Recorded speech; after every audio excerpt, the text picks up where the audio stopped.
When my family ghosted me after I lost everything. It was a Wednesday morning in Portland, Oregon, when everything I owned disappeared in minutes. I'm Rebecca Martinez, 29 years old, a single mother working as a waitress at a downtown diner, and a burst pipe in the apartment above mine flooded everything: clothes, furniture, precious photos from my daughters, births, toys, kitchen appliances, bedding, books, everything soaked and ruined beyond repair. My two daughters, Emma, who's 6 years old and starting first grade, and Lily, who just turned 3 and still carries her favorite stuffed bunny everywhere, stood in the hallway in their soaked Disney princess pajamas while disgusting brown water poured through our ceiling like a waterfall, pooling on our living room floor and spreading into the bedrooms. I grabbed their small, trembling hands and rushed outside into the cold morning air, my phone barely functioning after getting splashed with water during our escape. Emma was crying, asking what was happening, while Lily clung to my leg, too scared to make a sound. Standing in the apartment complex parking lot in our wet clothes, watching maintenance workers scrambling to shut off the water main, I pulled out my damaged phone with shaking hands and texted my family group chat. Emergency. Apartment completely flooded. Everything ruined. Girls and I need help immediately. Please call.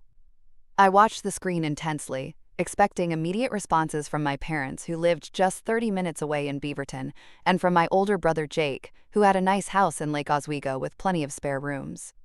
The message showed as read within 3 minutes. My heart lifted slightly. They'd seen it. Help would come. Then, nothing. No replies. No phone calls. No concerned texts asking if we were okay, or where we were, or what we needed. An hour passed while I sat on a parking lot curb with my daughters, both of them shivering despite the jackets a kind neighbor had brought us. I kept checking my phone.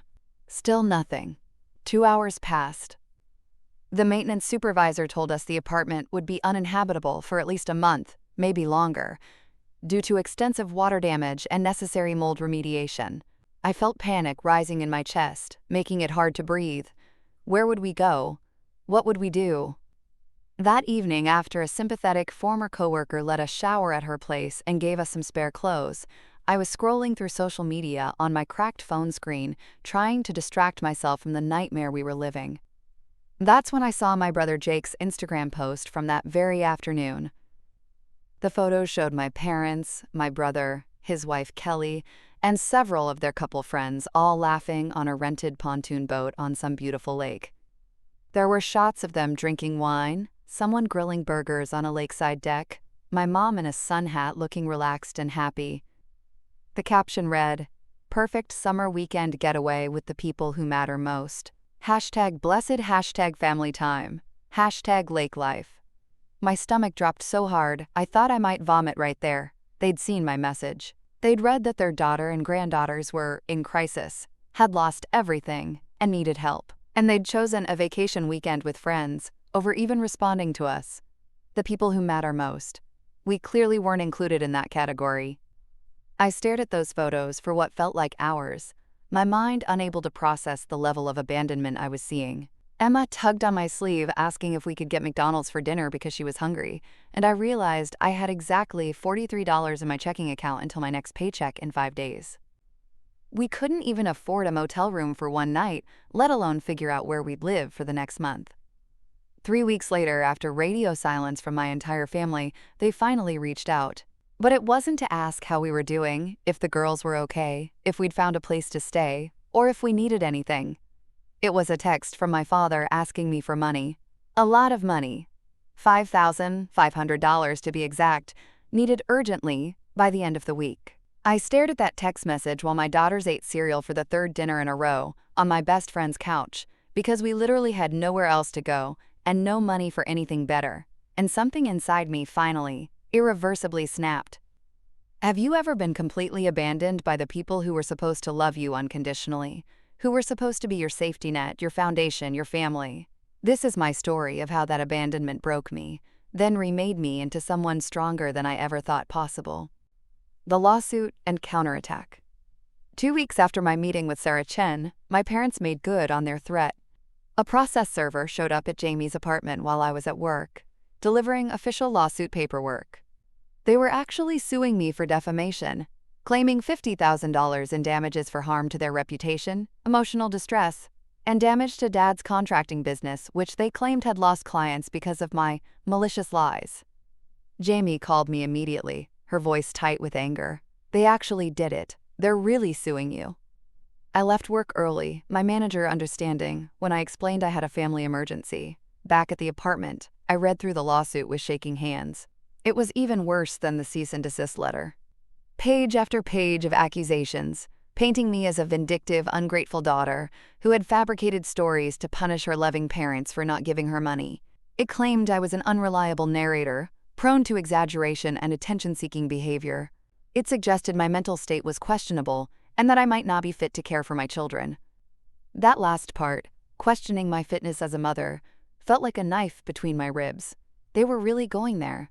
They were willing to suggest in a legal document that I was unfit, unstable, potentially a danger to my own children, all to protect their reputation. I called Sarah immediately. She'd been expecting this. "Good," she said firmly when I told her, quote, "Let them come. We're filing a countersuit, and we're going to bury them with evidence." Over the next week, Sarah and I built our case methodically. Attempted extortion, for demanding money while we were in crisis. Abuse of legal process, for filing a baseless lawsuit intended to intimidate and silence. Sarah added every piece of evidence I'd collected to the filing. Screenshots of the vacation photos posted while ignoring our crisis. Bank records showing the money I'd given them over the years, over $9,000 never repaid. Text messages proving their demands and my desperate pleas for help. Documentation from the school about their interference. Screenshots of my mother's face. But Sarah also did something I hadn't expected. She tracked down other people my family had taken money from and never repaid. My brother's ex-girlfriend, who he'd borrowed $3,000 from 5 years ago, and ghosted when she asked for repayment. A former business partner of my father's, who claimed Dad had taken money from their joint account and never returned it. My mom's former best friend who'd lent them money for a temporary situation that became permanent. "We're establishing a pattern," Sarah explained. "This isn't about one family dispute. This is about people who habitually exploit others financially and then retaliate when called out." The countersuit also included my evidence showing that my Reddit post was truthful, anonymous, and protected speech. Sarah included sworn statements from Jamie about what she'd witnessed, from Vice Principal Morrison about the harassing phone call, even from my apartment complex manager about the flood and my family's failure to help. We filed everything in early August, 2 months after the original flood. The day we filed, I felt something shift inside me. I wasn't a victim anymore. I was fighting back. The court battle begins. The first court date was in September. I took the day off work, losing wages I desperately needed, but this was too important. Sarah had prepared me extensively, going over possible questions, helping me practice staying calm and factual. My parents showed up with their lawyer, a middle-aged man in an expensive suit who looked like he specialized in intimidation. My father wouldn't look at me. My mother glared with such hatred that I physically flinched. Jake wasn't there. According to Sarah, he'd tried to distance himself from the lawsuit once he realized how serious it was. The hearing was preliminary, just to determine if the cases had merit to proceed to trial. Their lawyer argued eloquently about how my false and malicious online posts had destroyed my parents' reputation, cost my father business, caused them severe emotional distress. He painted them as heartbroken parents, trying desperately to help their troubled daughter, only to be attacked publicly for their efforts. Then Sarah stood up. She calmly, methodically, destroyed every claim. She presented the timeline.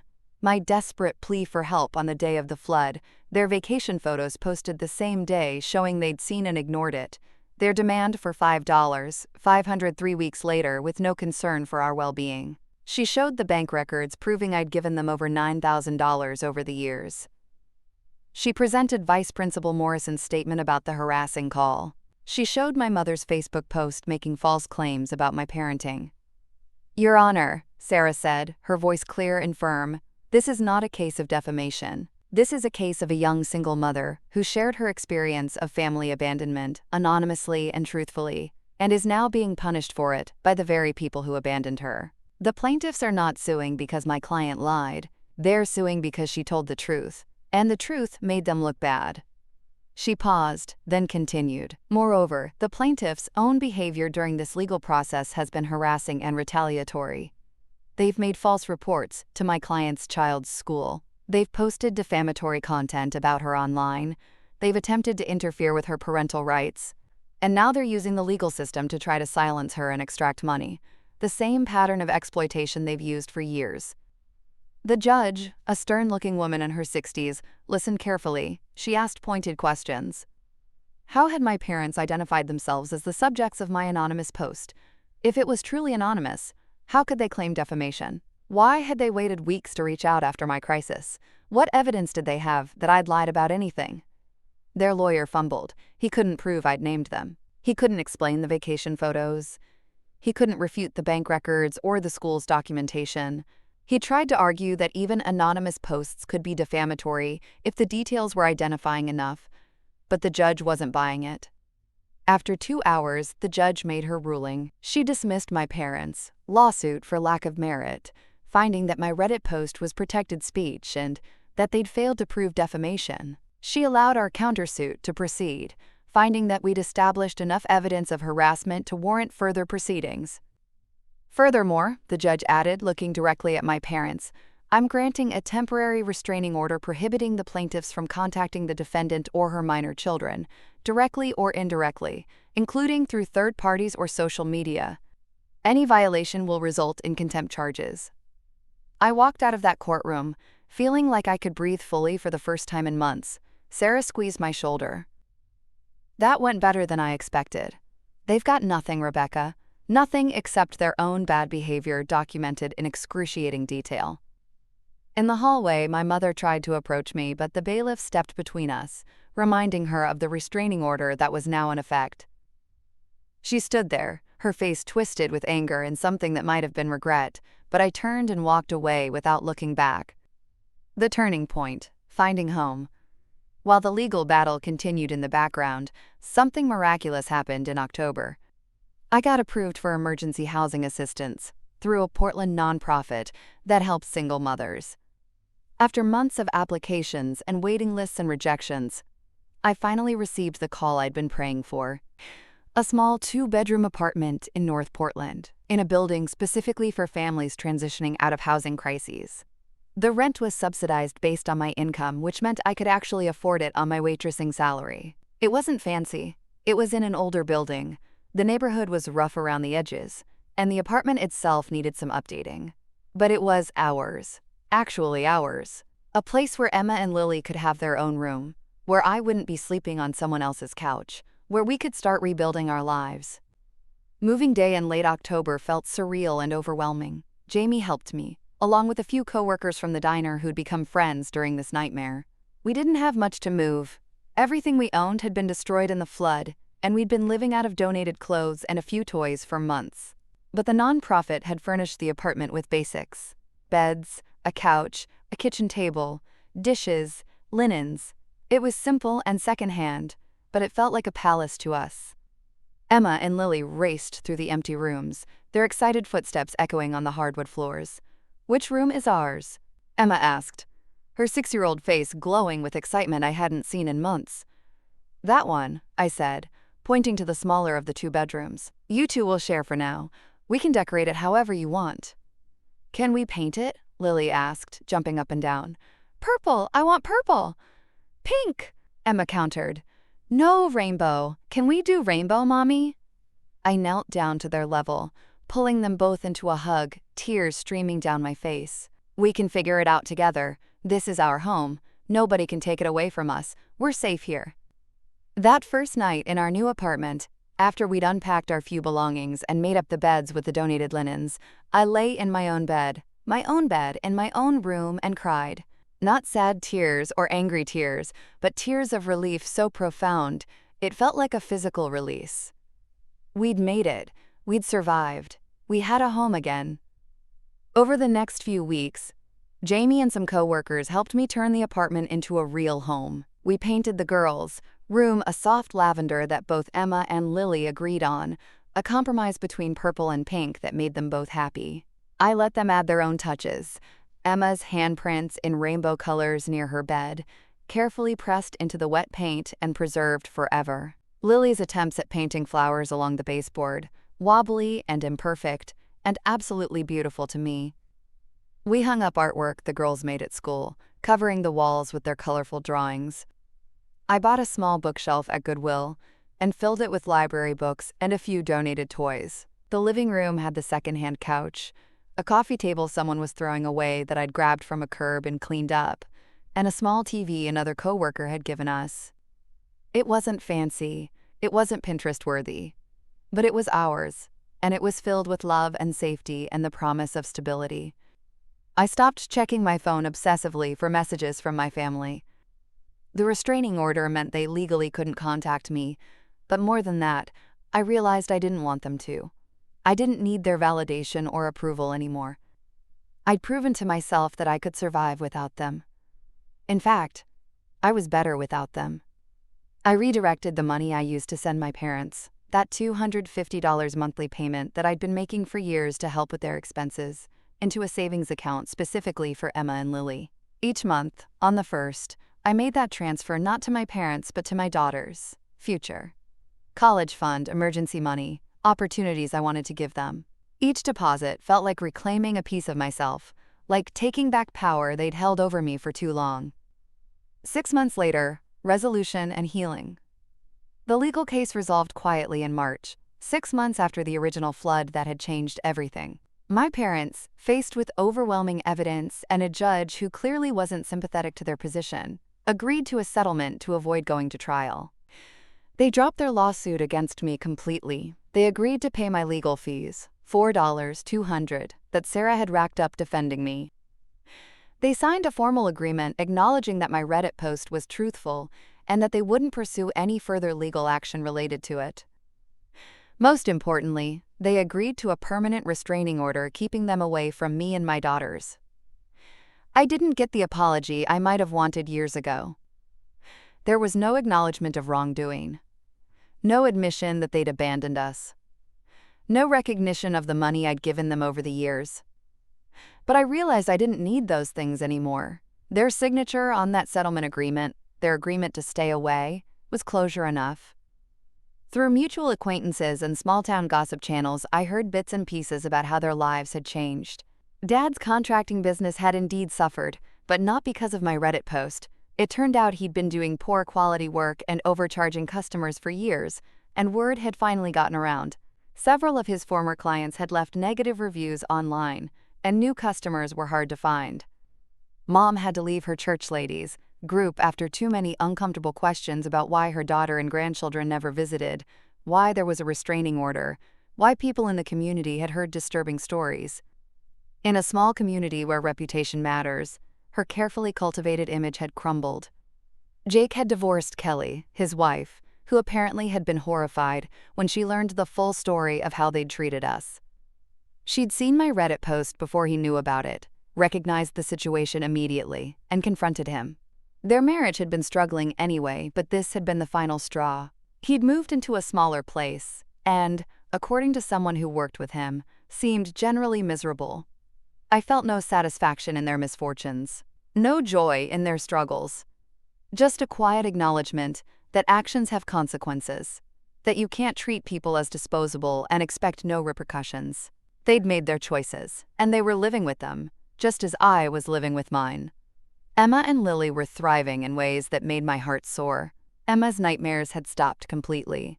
She was doing well in 2nd grade, had made several close friends, and had joined an after-school art program she absolutely loved. She'd stopped asking about her grandparents months ago. Kids are remarkably adaptable when they feel safe and loved. Lily had started preschool and was coming out of her shell, making friends and gaining confidence. Her clinginess had faded as our home situation stabilized. She still carried her stuffed bunny everywhere, but now it was a comfort object rather than a lifeline. Our little apartment had become truly home. I'd added more furniture piece by piece, a real dining table from a yard sale, a decent coffee maker, curtains for the windows, a plant that I was managing to keep alive. The girls' room was covered in their artwork and school projects. The living room had photos of us, Just the three of us, our little family, in dollar store frames. Most importantly, I learned that I was enough. Just me, working my shifts at the diner, saving what I could, being present for my girls, building a life from scratch.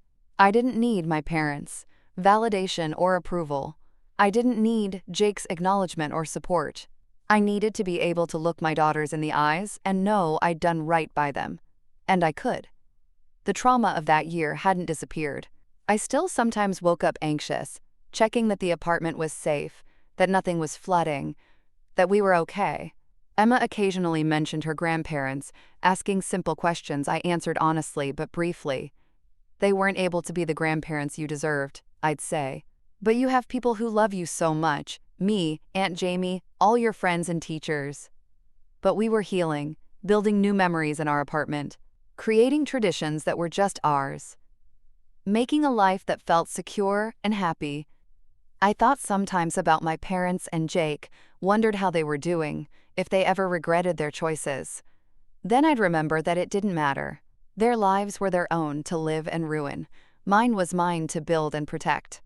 The apartment flood had taken our belongings, but my family's abandonment had given me something unexpected: clarity. I saw who they really were, behind the facade of family obligation and loyalty. I saw their selfishness, their manipulation, their willingness to exploit and discard. And seeing that clearly, painfully as it was, had freed me to build something better. Emma and Lily were my family. Jamie was my family. The kind neighbors in our building who watched the girls when I had a late shift.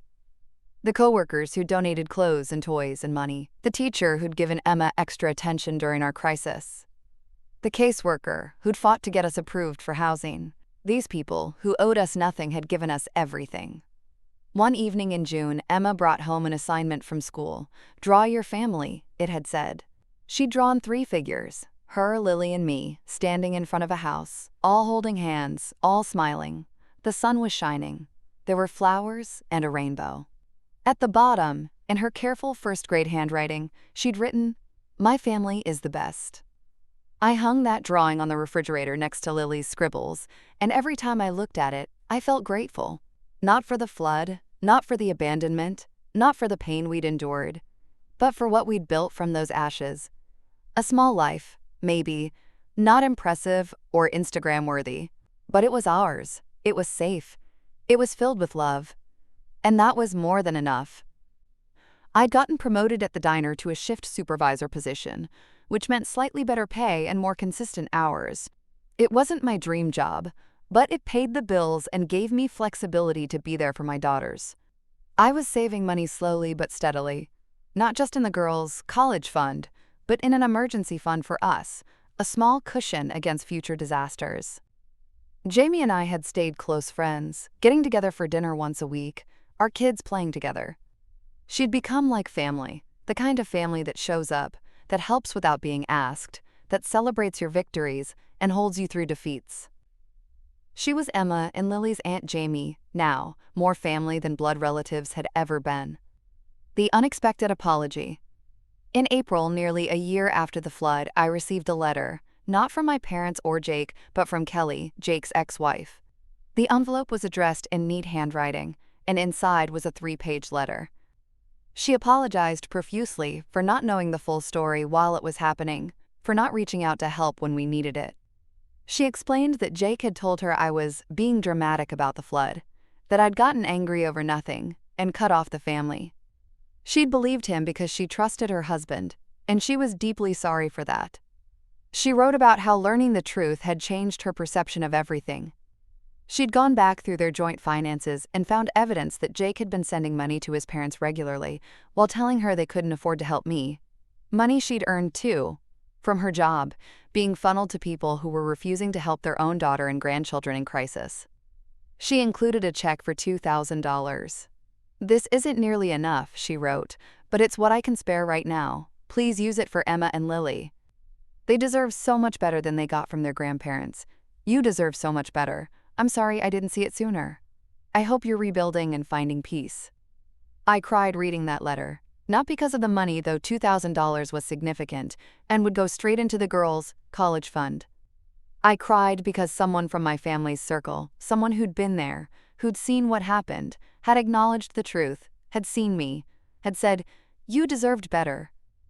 I wrote Kelly back, thanking her for the letter and the money, telling her briefly how we were doing. We weren't close, and probably never would be, but that letter meant more than she could know. It was validation. It was witness. It was someone saying, "I see what happened to you, and it was wrong." 1 year later, reflections and new beginnings. A year after the flood that destroyed our apartment and exposed my family's true nature, I stood in our living room watching Emma help Lily with a puzzle.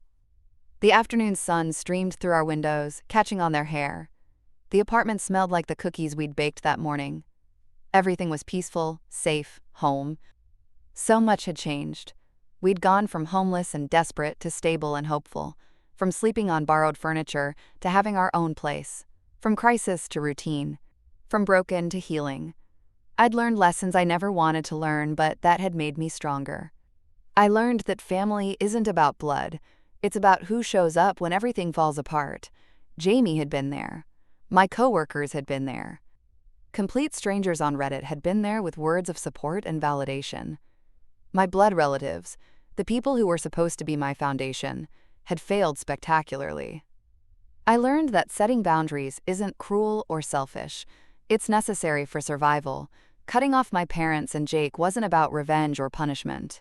It was about protecting myself and my daughters from people who saw us as resources to exploit rather than humans to cherish. The restraining order wasn't aggressive. It was self-defense. I learned that asking for help isn't weakness. Accepting Jamie's couch, applying for housing assistance, seeking legal advice, sharing my story online, none of these were failures. They were acts of strength and self-preservation.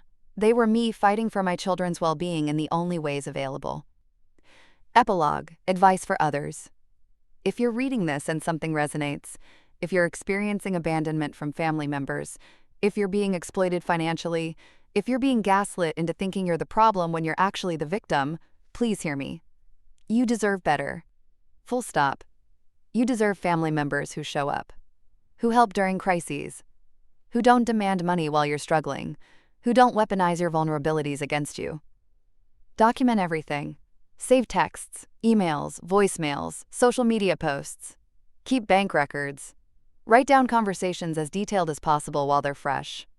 You think you'll remember, but trauma and stress affect memory. Write it down. Take screenshots. Save everything. If you ever need to defend yourself legally or just need to remember the truth, when they try to gaslight you, you'll have proof. Find your people. Real family isn't about blood, it's about who shows up. Cultivate relationships with people who genuinely care about you. Accept help when it's offered. Let people into your struggle. Some of my strongest relationships now are with people who helped us during our darkest time. Don't be afraid to set boundaries. You don't owe toxic people access to your life just because you share DNA. It's okay to block numbers, cut off contact, get restraining orders if necessary. Protecting yourself and your children isn't cruel. It's necessary. Use available resources.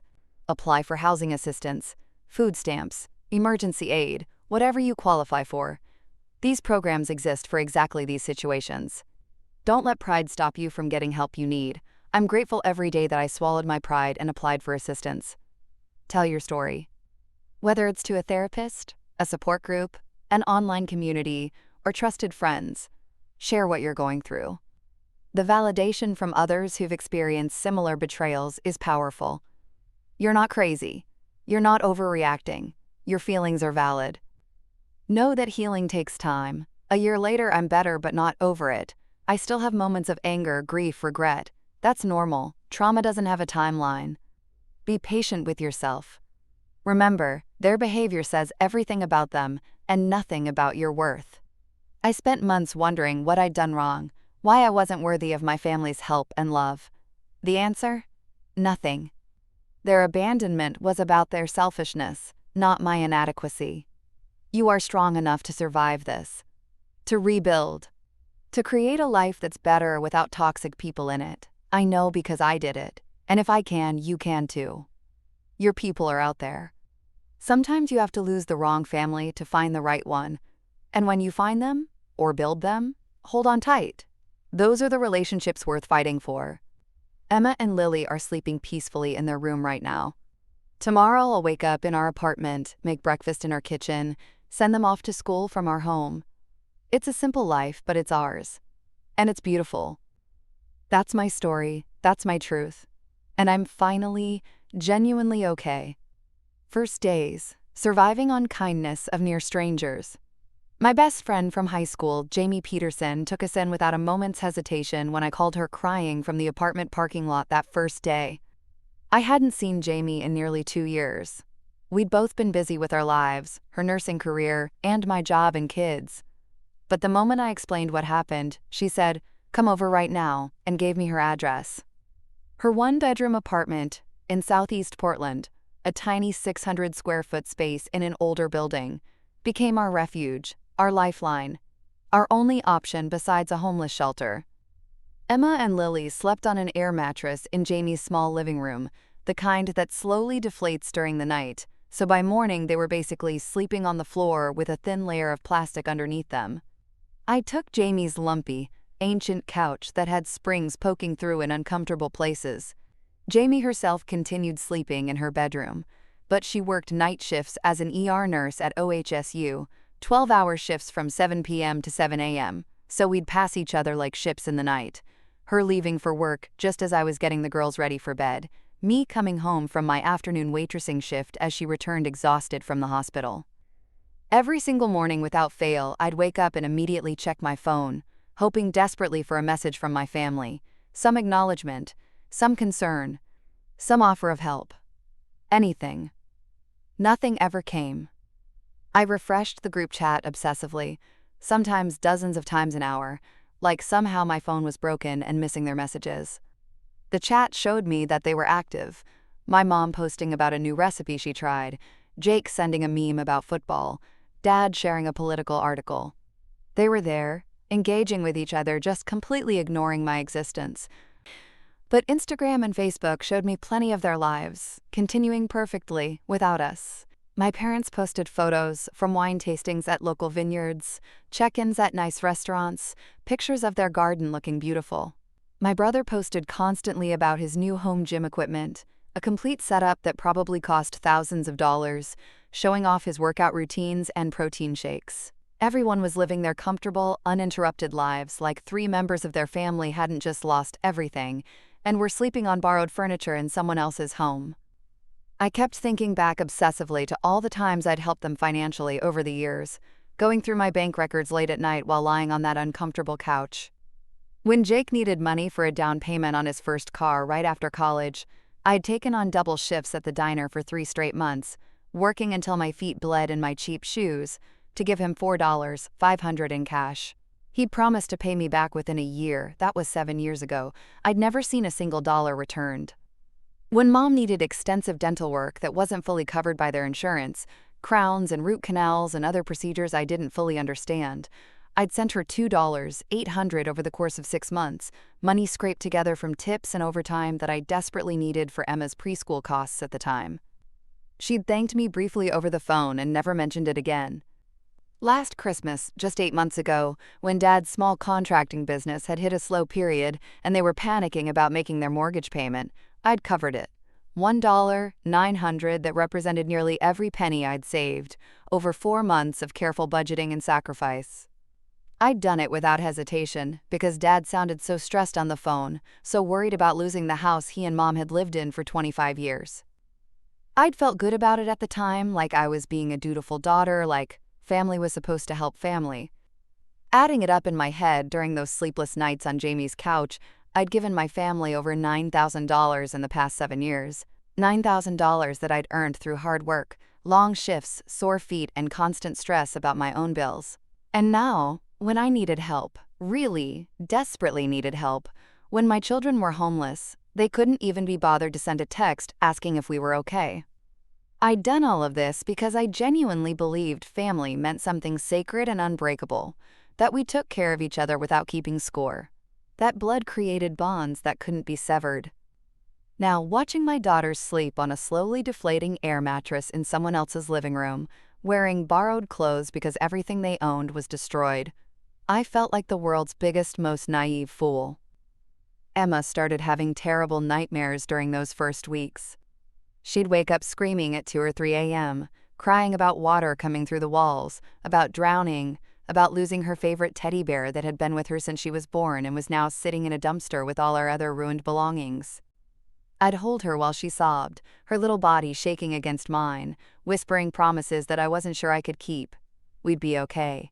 We'd find a new home soon. Everything would work out. The nightmares would stop.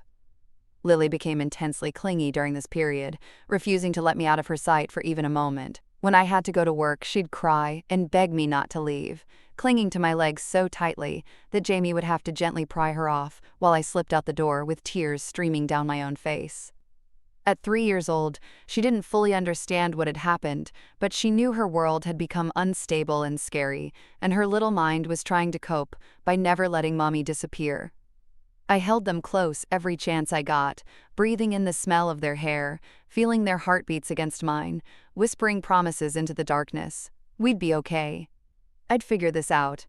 I'd keep them safe.